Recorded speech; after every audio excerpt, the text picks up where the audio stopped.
When something is assigned to end you and fails, it doesn't retreat quietly, it panics. Some of you weren't just disliked, misunderstood, or envied. You were targeted with intention, not gossip-level intention, not jealousy-level intention. This was the kind of intention that required effort, coordination, and payment. The kind that made people go looking for shortcuts in the unseen because confronting you directly wouldn't work. That alone should tell you how serious this was. People don't spend resources on someone they believe is powerless. Here's a fact most people don't like admitting. Throughout history, whenever someone couldn't be stopped through normal means, interference escalated into the spiritual. Kings did it, empires did it, families still do it. When influence, control, and manipulation fail in the physical, people look for leverage elsewhere. And some of you became that problem they couldn't solve with logic, charm, or dominance. But what makes this story different, and honestly a little funny in a dark way, is how confidently they thought it would work. Like ordering a hit and already planning the celebration. Meanwhile, something ancient clocked the assignment, read the fine print, and responded with the calmest energy imaginable. No rush, no panic. Just a quiet bet, followed by absolute non-cooperation with the plan. That's why the chaos never quite landed where it was supposed to. That's why the fallout always hit sideways. That's why the people who wanted to see you finished ended up confused, exhausted, and oddly obsessed. You weren't spared because nothing was sent. You were spared because nothing sent had clearance. And the humor in all of this, the kind you laugh at later when you finally see the pattern, is that they really thought they were dealing with someone unguarded. Meanwhile, every attempt became training. Every delay became reinforcement. Every attack became evidence that they miscalculated the authority surrounding your life. This isn't about being mystical or dramatic. It's about recognizing a pattern that doesn't happen to everyone. When effort is made to erase you, and you're still standing, still thinking clearly, still intact, something intervened. And whatever stepped in wasn't stressed about the outcome. Number one, they didn't come for you casually. They came for you strategically.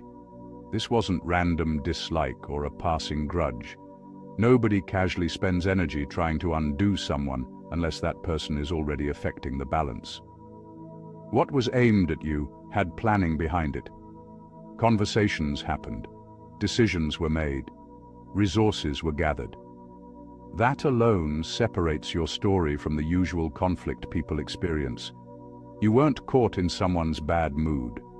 You became a calculated target. Strategic attacks don't start loud. They start quiet and deliberate. First comes observation. People watched how you moved, how you recovered, how you stayed intact after pressure. They studied what didn't break you. Then they adjusted their approach. When surface-level tactics failed, the effort escalated. That escalation is the giveaway.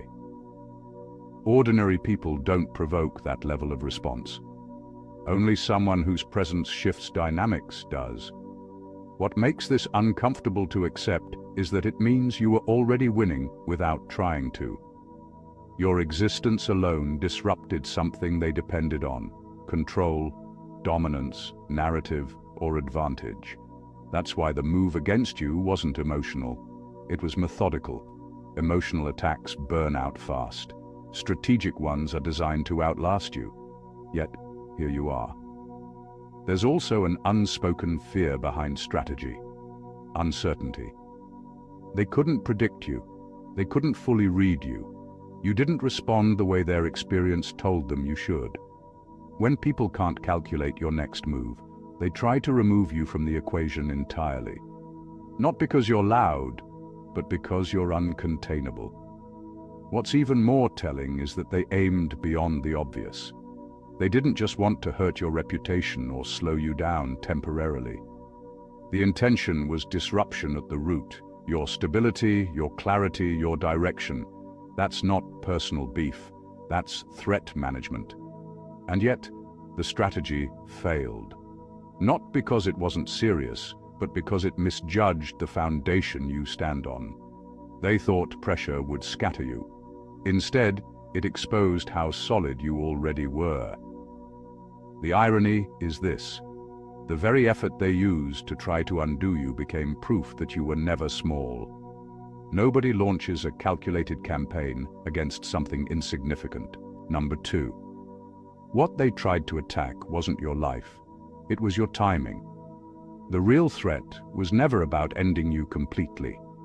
If that were the goal, the pressure would have been sudden and final. Instead, what you faced came in waves, pauses, delays, and strange interruptions. That's because the objective wasn't erasure, it was interruption. They wanted you late. Late to your clarity, late to your strength, late to the moment when things would finally line up and make sense. Timing is dangerous. A person arriving at the right moment can shift entire outcomes without force. And somehow, they sensed that your arrival, not just your existence, was the problem. So the interference focused on slowing you down. Confusion periods, long waiting seasons, moments where progress almost happened and then stalled. Not enough damage to destroy you, just enough delay to frustrate you. This is why so much of your life felt like almost breaking through, almost being seen, almost stepping into something bigger. That wasn't coincidence. That was an attempt to keep you suspended between potential and fulfillment. People who fear your timing don't want you gone. They want you stuck. What they miscalculated is how delay can mature instead of weaken someone. You didn't waste the waiting. You observed, you learned, you became precise. While they thought they were buying time against you, you were quietly building depth. Timing attacks assume the person will rot in stillness. You didn't. You sharpened. There's also a cruel irony in targeting timing. Once it fails, it can't be redone. Missed moments don't come back the same way. The moment they tried to interfere with passed anyway, just with you carrying more awareness, more discernment, and far less tolerance for nonsense. When your time finally started moving again, it moved with authority. That's why the pressure didn't end you. It trained you to recognize when something is trying to rush you or stall you. You now move differently. You don't chase moments, you wait for alignment. And that's the part they never accounted for. You weren't delayed out of destiny. You were delayed into readiness.